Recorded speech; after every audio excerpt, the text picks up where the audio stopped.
Hello and welcome to Feedback and Goal Setting, asynchronous learning for student engagement and feedback for learning. Let's take a look at what we'll be focusing on. We'll be looking at the distance learning progression. This is a tool that identifies the necessary systems, leaders, teachers, and student actions when operating in a full-time distance learning instructional model. A progression is a pathway a learner might take to reach the end goal or learning target. The tool is carefully sequenced across 4 phases of implementation. We establish a learning management system. We engage in guided learning. We focus on engagement in independent learning, which is to identify the sequence of actions for asynchronous instruction to be clear, collaborative, and include opportunities for authentic tasks. It also focuses on feedback for learning, which identifies a sequence of actions to develop a culture of feedback that promotes student agency through goal setting, reflection, and progress monitoring. Our focus will be on engagement and independent learning and feedback for learning. What does this look like at the personalized learning campus and classroom? By the end of this lesson, you should be able to distinguish between feedback and goals, identify the process of goal setting, be familiar with reports used in All-in Learning, and complete an asynchronous lesson. So let's get started. What is asynchronous student engagement?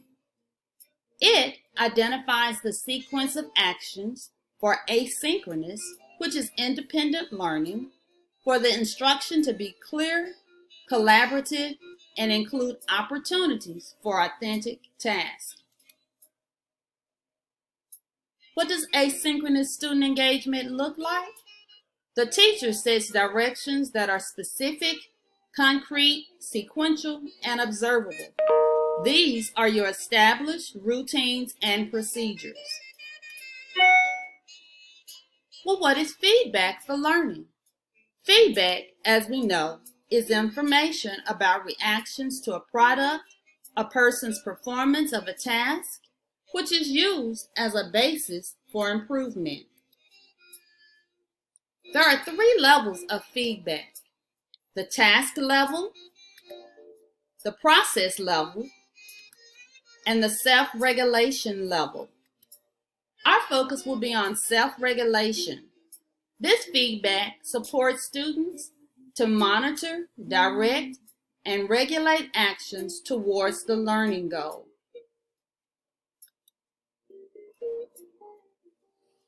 In asynchronous engagement for independent learning, what does goal setting look like? Goal setting involves adults and students reviewing student work. Goals are revisited frequently through ongoing conferencing processes, and goal setting involves connecting short-term goals with long-term goals. The purpose is to make sure that there is a connection between short-term goals and long-term goals, mastering for a specific problem. This is our goal. What are the purposes for student achievement and goal setting? It all begins with an asynchronous student engagement, the independent learning, which leads to a focus on student results, explicitly connecting teaching and learning, improving instructional practices and teacher performance, and is a tool for school improvement. On our campus, we'll use the goal setting process. There are 5 steps for this process. Step 1 is determining the needs. Who determines our area of focus? These are done by the district, our principal, teacher groups, and individual teachers. How do we determine what pre-assessments to use? Our cohort creates pre-assessments which reflect the current readiness standards as outlined in the instructional planning calendar. Step 2 is goal setting. What is a student learning goal? Is a focus goal or student learning goal is a statement of an intended outcome for the student work. The focus is to break up a large goal, which is our learning objective, into a series of smaller steps, each with specific achievable tasks, which need to be completed to show mastery. Step 2, goal setting, creating specific learning goals based on pre-assessment. We use our baseline data for this. Using data collected from the Student Non-Proficiency Item Analysis Report in AIL, the teacher and co-teacher will converse with the student regarding the outcomes of the pre-assessment. Basically, the teacher and co-teacher have conversations about what the student end result should look like based on the pre-assessment. Then, this information is taken from the non-proficient by standard. This report is one that can be printed out to show exactly where your class as a whole and individual students met mastery on the assessment.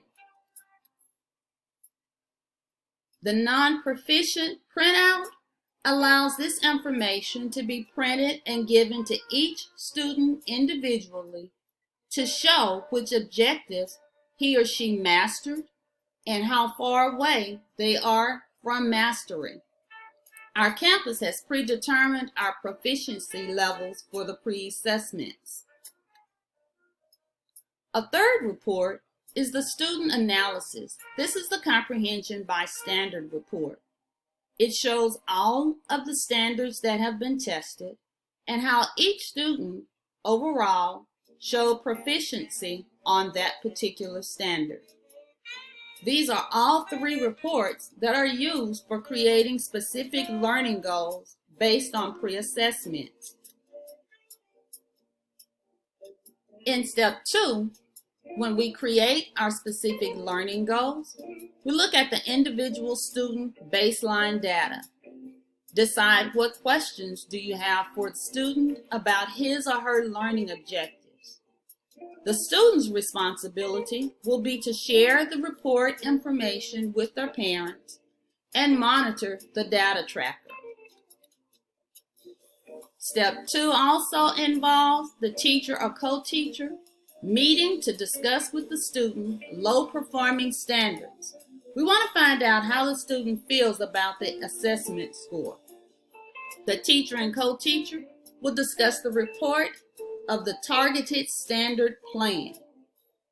The teacher and student will create a playlist designed from teacher resources that are provided by the teacher. We move on to step 3, creating specific learning goals based on the pre-assessment, the process.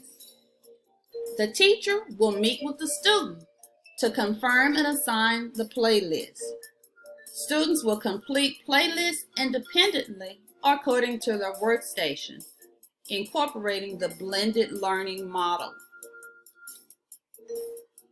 Step 4, we monitor the student's progress through ongoing assessments. Teachers will meet with students or small groups to address the standard and monitor progress. This is where we give feedback.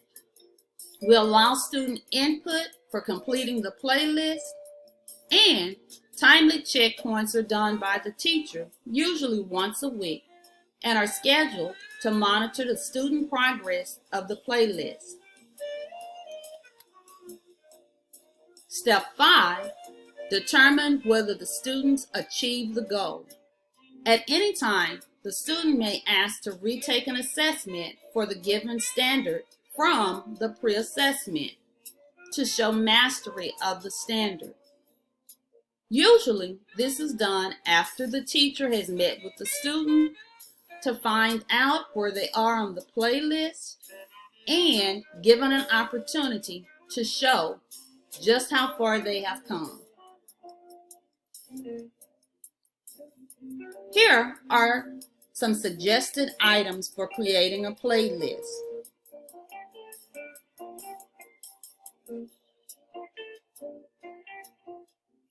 Now it's your turn. This is your asynchronous practice. There are 3 options provided. Select one to complete. For feedback for learning, you're going to read the following article, 3 ways to use video conferencing with students learning remotely. After reading the article, identify one way you can incorporate video conferencing to set goals with your students and add it to the Padlet. Use this bit.ly. Additional distance learning resources for student feedback can be found in the PL toolbox. Option 2. Read or listen to the following article, The Power of Student Conferencing. After reading the article, create a short video about 2 things you can use for your class that address student conferencing using Flipgrid. Use this ability to log in. Additional distance resources for student engagement can be found in the PL toolbox. Finally, option 3. Read the following article, Metacognition, How to Improve Students' Reflections on Learning. After reading the article, decide how you can use metacognition in your class for providing feedback to your student during a goal-setting conference. Record your response on the Padlet. Use this bit.ly. Additional resources for distance learning can be found in the PL toolbox. Please note that all of the assignments for asynchronous learning can be found in the Google Classroom Zaragoza Professional Development. The links have been provided, and I look forward to working with you on feedback and goal setting in our synchronous presentation. Thank you and have a wonderful day.